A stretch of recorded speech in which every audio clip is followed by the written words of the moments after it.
사랑하는 성도 여러분, 인류 역사에 항상 이런 외침이 있어 왔습니다. 썩어 빠진 세상을 바꾸자.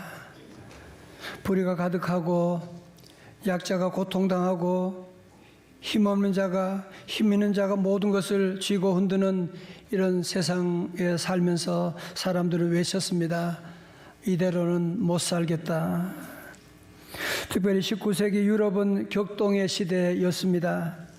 산업혁명으로 부는 점점 쌓여갔지만 노동자들은 가난했고 도시는 병들게 됐습니다. 그때 독일의 칼 막스는 공산당 선언을 통해 외쳤습니다. 세상은 불의하다. 그러므로 체제를 뒤엎어야 한다. 그는 인간의 고통을 물질과 사회 구조의 문제로 보았고 해결책으로 혁명을 제시했습니다.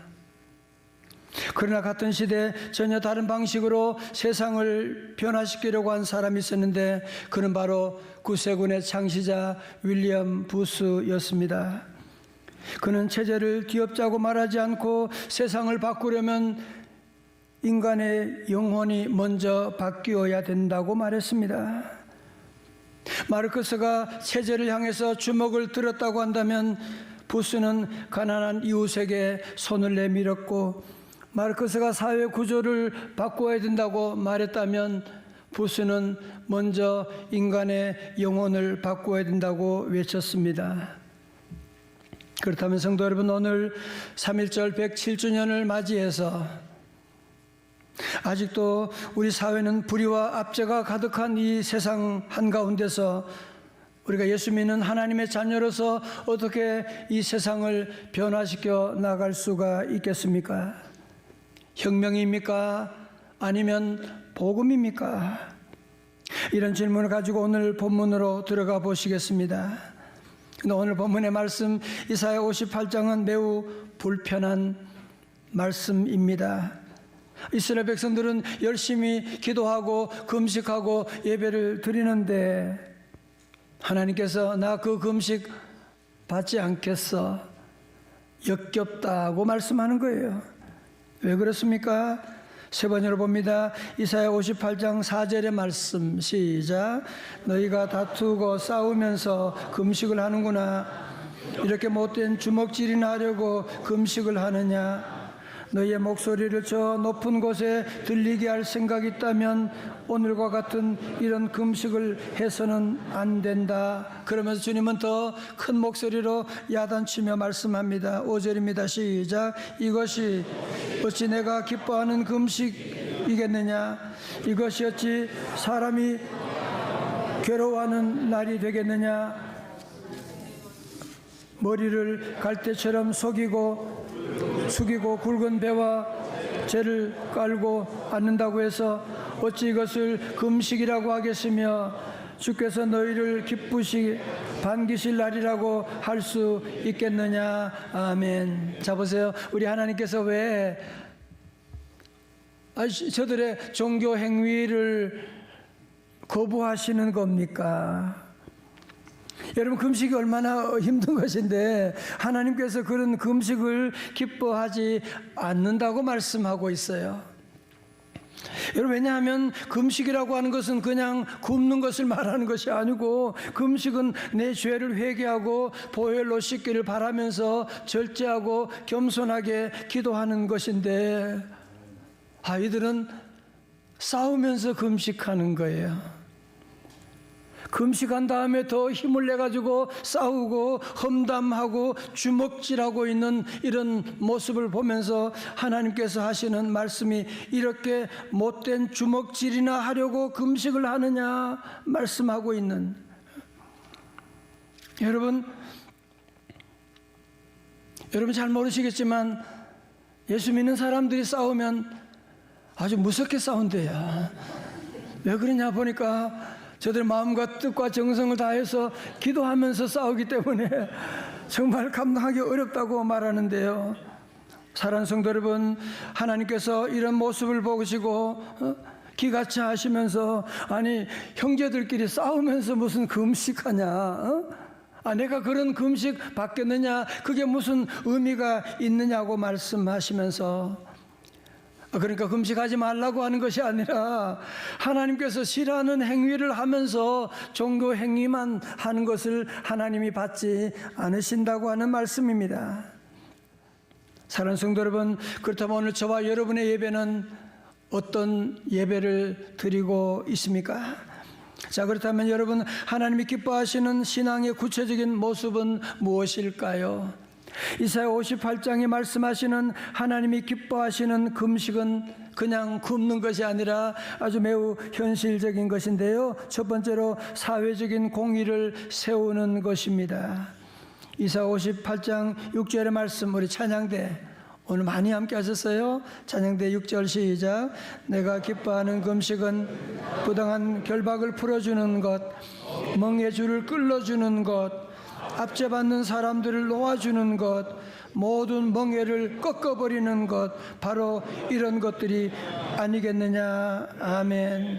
무슨 말입니까? 우리 사회 가운데 부당하게 권력에 의해서 억압당하고 소외당하고 있는 형제자매들을 보면, 가난하고 힘들어하는 형제자매들, 이웃들의 고통을 보면 무관심하게 고개를 돌리는 것이 아니라 그들의 아픔을 이해하고 그들의 잘못된 관행을 깨어주고 참다운 자유를 경험하게 하고 그들을 도와주는 그것이 하나님이 기뻐하시는 금식이 아니냐고 말씀하고 있고요.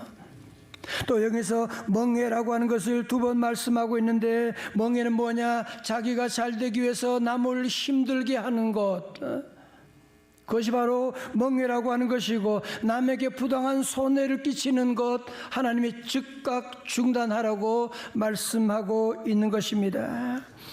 여러분, 그래서 실제로 우리나라를 포함해서 기독교 복음이 전파되는 그 나라는 노예 제도가 없어지게 되고 해방되고 여성과 인권이 보장 올라가게 되고 가난한 자들이 인권이 회복되는 그런 역사를 우리가 보지 않았습니까? 두 번째로 하나님이 기뻐하시는 금식은 개인적인 삶에서 이웃에게 사랑을 나누라고 하는 것입니다. 7절의 말씀 같이 볼까요? 하나님이 기뻐하시는 금식은 뭘까요? 7절 시작. 또한 굶주린 사람에게 너의 양식을 나누어 주는 것, 떠도는 불쌍한 사람들 집에 받아 드리는 것이 아니겠느냐. 헐벗은 사람을 보았을 때 그에게 옷을 입혀주는 것, 너의 골육을 피하여 숨지 아니하는 것이 아니겠느냐. 아멘. 여러분, 특별히 굶은 자에게 너의 양식을 나눠주라고 말씀하고 있어요. 우리가 내가 먹다가 남은 것을 가난한 사람에게 나누어 주는 것이 아니라, 네가 먹을 것이 없어도 네가 먹는 그것을 가난한 형제 자매들에게 나누어 주라고 말씀하고 있고, 또한 헐벗은 자를 보면 입히고, 무슨 말이에요? 가난한 자들 보면 못 본 척 하지 말고 네가 입고 있는 옷이라도 그들에게 나누어 주고 함께 사랑을 나누라고 하는 것이고요. 또 내 골육을 피하셔 숨지 말라. 무슨 말이에요? 형제들이나 이웃이 잘 되면 여러 번 찾아가서 인사도 하고 자주 연락도 하고 그러면서 집안의 가족들이 경제적인 어려운 파탄을 당하고 위기 가운데 있게 되면 도리어 못 본 척하고 숨어버리는 이런 악한 짓을 하지 말라고 말씀하고 있는, 여러분, 그래서 하나님의 금식, 하나님이 기뻐하시는 금식은 뭐예요? 한마디로 말한다면 신앙과 삶이 분리되지 않고 주일 예배와 주간 중에 생활 예배가 분리되지 않는 것을 말하는 것입니다. 할렐루야. 여러분, 우리 한국교회 초기 역사를 살펴보면 정말 바로 이 말씀이 실천되는 그런 교회였습니다. 초기 선교사님들이,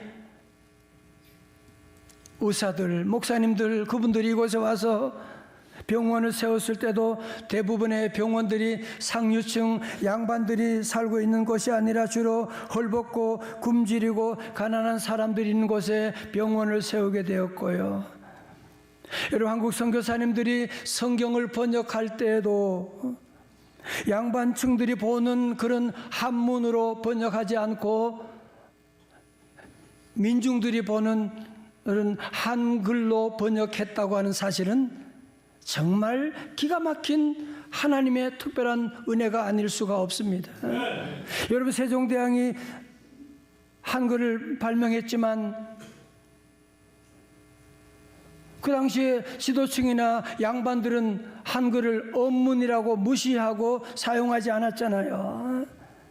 그런데 선교사님들이 성경을 번역할 때 한글로 번역해서 이 한글로 번역된 성경을 읽고 인간의 자존감을 회복하게 되고, 그리고 문명에서 깨어나게 되는, 만약에 한글로 번역되지 않았다면 어떻게 보면 세종대왕이 만든 한글이 역사 속에 사라질지도 몰랐을 텐데, 한글로 번역됨으로 말미암아서 이 한글이 모든 민중들이 읽게 되는 이 말씀 읽고 저들이 여러 가지 많은 문명에서도 해방되게 되고, 그리고 교회의 귀한 사명을 감당한 일꾼으로 서게 되었던 것입니다.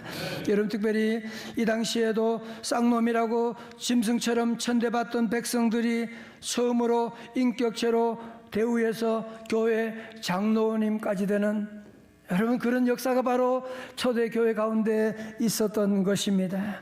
이 당시 초기 한국교회 역사를 보게 되면 다들 얼마나 가난했던지, 선교사님들과 목사님들이 겨울에 하는 일들이 주로 뭐냐 하면 동네 얼어 죽은 시신들을 수습하고 염을 해주고, 또 주변에 굶어 죽지 않기 위해서 교인들이 성미를 모아서 그것을 이웃들에게 나누어주는 귀한 사역을 감당했던 것입니다. 그리고 조선 후기까지 유교적 가부장 사회에서 한국의 여성들은 이름도 없었습니다.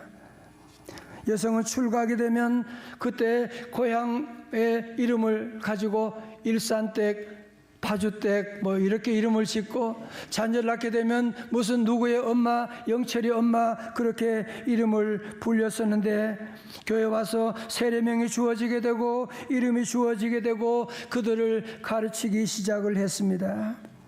여러분, 특별히 제가 어릴 때만 해도 저희 누님 공부하는 것 부모님들이 반대하고, 무슨 여자가 공부하냐, 그런데 여러분, 역사 초기 가운데 특별히 여성들은 무시를 당했고 절대로 공부시키면 안 되고 천대하던 그런 시대 가운데 길에 버려진 여자아이들, 가난으로 인습으로, 또 부모가 길을 형편이 못 되는 여자아이들을 데려다가 미국의 감리교 선교사인 메리 스크랜턴 선교사님은 이러한 아이들을 데려다가 밥을 먹이고 목욕시켜주고 공부 가르치고 성경을 가르치면서 한국 근대 여성 교육의 기틀을 마련했는데, 그것이 바로 오늘 이화 여자대학교 전신인 이화 학당인 것입니다.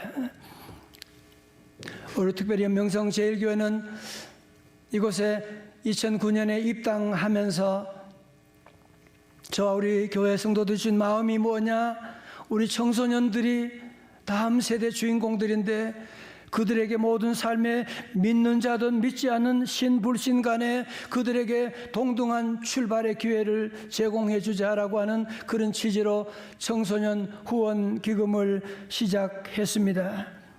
여러분, 지난 16년 동안 우리 교회 성도들이 적극적으로 기도하고 참여해 주셔서 우리 학원 선교, 우리 주변의 학교 학생들에게 장학금을 주고, 우리 교회 성도들 자녀 가운데 어려운 학생들에게 장학금을 지급하기도 하고, 동사무소와 연계해서 동사무소 추천하는 그런 가정에 우리가 선물을 나눠드리기도 하고, 그러면서 지난 16년 동안 보니까 2억 2천만 원 이상의 그런 사랑의 헌금이 이 사회로 이웃에게 흘러가게 되었습니다. 이제 우리 교회는 이 시경을 더 넓히고 이제는 더 적극적으로 우리 다음 세대를 세워나가기 위해서 이제는 이 대상을 대학생 청소년들에게도 청년들에게도 확대하고, 또 다음 세대 예배자를 세우기 위해서 청소년 후원 기금이라고 한 이름을 이제는 바꾸어서 쉐마 기금으로 바꾸어서 이제 우리가 우리 이웃을 더 잘 섬기는 다음 세대를 세워나가는 귀한 사명을 감당하려고 합니다. 여러분 가운데 아니 목사님은 왜 자꾸 일을 만드세요? 아니에요. 왜냐하면 이것이 바로 우리 하나님이 기뻐하시는 금식이기 때문인 줄로 믿습니다. 사랑하는 성도 여러분, 우리 하나님이 기뻐하시는 금식을 하면 우리에게 진짜 놀라운 축복이 임하게 되는데요.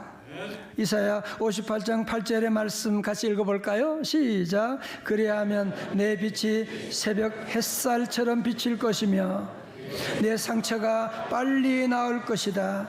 내 의를 드러내실 분이 네 앞에 거할 것이며 주의 영광이 내 뒤에서 호위할 것이다. 아멘.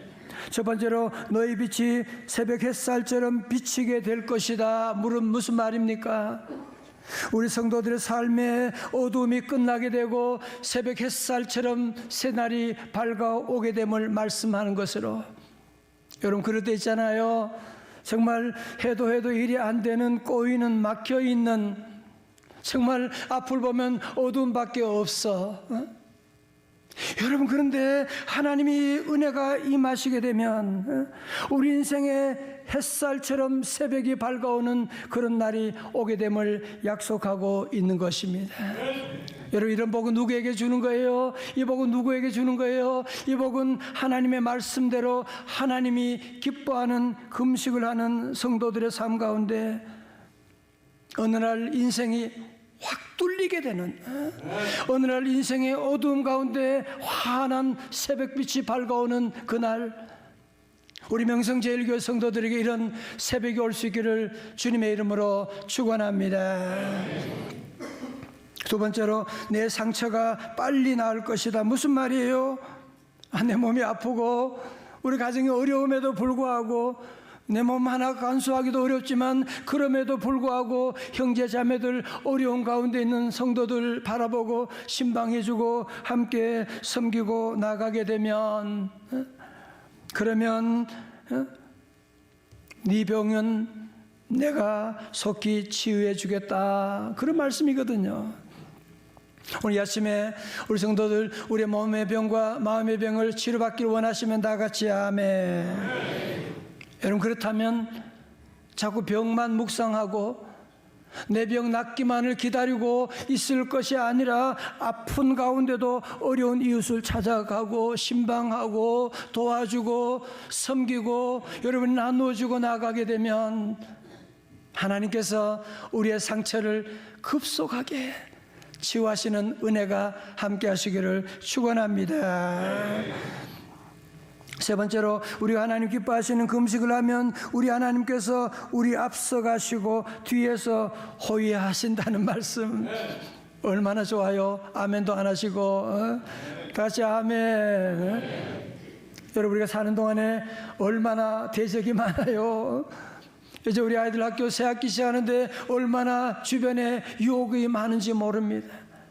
그러나 하나님의 사람, 하나님의 자녀들, 하나님이 기뻐하시는 금식을 감당하는 성도들의 삶 가운데 우리 하나님께서 앞에서 인도해 주시고 뒤에서 호위하여 주시고, 여러분 그렇습니다. 우리 모든 성도들 오늘 이 말씀을 기억하고 이런 하나님의 영광이 함께하는 성도들, 오늘 3월 여러분의 삶 가운데도 힘들고 어렵지만 우리 성도들은 주님의 말씀에 순종해서 어려운 이웃을 돌보는 하나님이 기뻐하는 금식을 감당하며 나갈 때 우리 하나님께서 앞에서도 인도해 주시고 뒤에서도 호위하시는 은혜가 함께 하시기를 주님의 이름으로 축원합니다. 오늘 9절 말씀 함께 읽어볼까요? 9절에 귀한 말씀이 있어요. 시작. 네가 부를 때는 나 여호와가 응답하겠고 불릴 때는 내가 여기 있다 하리라. 만일 네가 너희 중에서 멍해와 손가락질과 허망한 말을 제하여 버리고, 아멘. 여러분 기도 응답은 우리가 기도를 유창하게 한다고 응답되는 거 아니거든요. 누가 여러분에게 말 너무너무 유창하게 잘해, 그렇다고 여러분이 그 사람 원하는 것 해줄 사람 누가 있겠어요? 마찬가지입니다. 우리 모두도 하나님 말씀대로 순종하고 살아가면서 기도하게 되면 우리 하나님이 응답해 주시고, 이런 어려운 가운데도 말씀대로 기도하게 되면 하나님께서 하늘 문을 열고 응답하지 않으시겠습니까? 폭포수 같은 응답이 오게 될 것이고, 영적인 혈이 뚫려져서 아픔 가운데서도 빛을 보게 될 것이고, 절망 속에도 소망을 보게 될 것이고, 불통 가운데도 형통의 놀라운 역사가 임할 줄로 믿습니다. 우리 11절 말씀 우리가 잘 알고 좋아하는 말씀이죠. 우리 11절 같이 한번 읽어요. 시작. 여호와가 너를 항상 인도하여 메마른 곳에서도 내 영혼을 만족하게 하며 내 뼈를 견고하게 하리니 너는 물된 동산 같겠고 물이 끊어지지 않은 샘 같을 것이라. 다 같이 아멘. 우리가 사는 동안에 힘든 정말 결정 앞에 놓일 때가 있잖아요. 어떻게 보면 정말 내 앞에 지뢰밭과 같은 길들이 놓여있는, 정말 어떻게 무엇을 선택해야 될지 알 수 없는 그런 위기 가운데 있을 때 우리 여호와 하나님께서 우리를 가는 길을 인도하여 주심을 약속하는 거거든요. 그래서 메마른 곳에서도 내 영혼을 만족하게 하며 너는 뭐라고요? 물된 동산 같을 것이니라. 다 같이 아멘. 무슨 말이냐면요, 주변의 모든 사람들이 다 불경기라 그래요. 하나님께서 너는 아니야. 병원에 가는데 의사가 소망이 없대요, 가망이 없대요. 그러나 우리 하나님 말씀하십니다. 내가 너를 고쳐주리라. 많은 사람들이 이제는 사업이 끝났다고, 이제는 어렵다고, 안 된다고 말하지만 하나님은 너는 아니야 라고 말씀하는 거예요. 왜 그래요? 왜 우리는 아닐까요? 왜 그래요? 전능하신 하나님, 창조의 하나님께서 우리의 길을 인도해 주시기 때문인 줄로 믿습니다. 성도 여러분, 우리 예수 믿으면 좋은 게 뭐예요? 예수 믿으면 좋은 것은 우리 하나님께서 우리 안에 성령님을 통해서 우리의 길을 늘 인도해 주세요. 늘 인도해 주시잖아, 그죠? 여러분도 간증이 많으시잖아요. 선한 목자 구세주여. 다 같이요. 항상 인도하소서. 선한 목자 구세주여 항상 인도하소서. 성도 여러분, 우리가 그냥 예배만 하고 금식만 하는 것이 아니라 정말 하나님이 기뻐하시는 금식, 지난주 어제 말씀처럼 여호와를 기뻐하고 나가게 되면 우리 하나님께서 저와 여러분은 세상 사람들과 다르게 되는, 그래서 하나님께서 저와 여러분의 가는 길을 늘 인도해 주시는, 자녀들이 엄마 아빠와 함께 가면 뭐가 좋아요? 엄마 아빠가 좋은 길로 인도하거든, 맛있는 곳으로 인도하거든요. 마찬가지로 우리 사물에도 여호와 하나님께서 우리 성도들 여러분 좋은 길로, 선한 길로, 완전한 길로 인도해 주실 줄로 믿습니다. 내가 섬겨야 될 친척들, 고통 가운데 지금 말도 못하고 있는 형제 자매들 있지 않습니까? 기도는 잘하면서 예배는 잘 드리면서 그들을 절대로 외면하지 마시고, 오늘 이 시간도 교회 나오고 싶지만 나오지 못하고 어려운 가운데 있는 형제 자매들이 있는데 말씀 들으면서 내가 이분 찾아가야지, 찾아가서 손 한번 잡아주고 같이 한번 울고 여러분이 신방하고 나가는 그것이 바로 우리 하나님이 기뻐하는 금식이라고 말씀합니다. 두 번째로, 내가 바꿀 수 있는 잘못된 구조가 무엇인지 찾아보고 변화시키는, 정치구조 개혁 그런 소리 하지 마시고 여러분의 가정에, 가족 관계 가운데, 우리 회사 가운데 잘못된 구조나 시스템이 어디 있는지 여러분이 함께 살피고 하나님께 기도하면서 우리 잘못된 구조를 변화시켜 나가고, 그래서 우리 명성제일교회 성도들은 혁명이 아니라 주먹을 들고 체제를 바꾸자고 하는 것이 아니라 우리는 이제는 복음으로, 이념이 아니라 우리는 사랑으로, 말이 아니라 우리는 삶으로 이 세대를 섬겨 나가서 우리 모든 성도들 이사야 58장에 약속된 이 놀라운 축복을 여러분이 다 경험하고, 그리고 이 사랑을 나누어 주셔서 다시 한번 이 땅에 하나님의 나라가 이루어지는데 쓰임받는 성도들, 가정, 회사, 기업 될 수 있기를 주님의 이름으로 축원합니다. 축원합니다.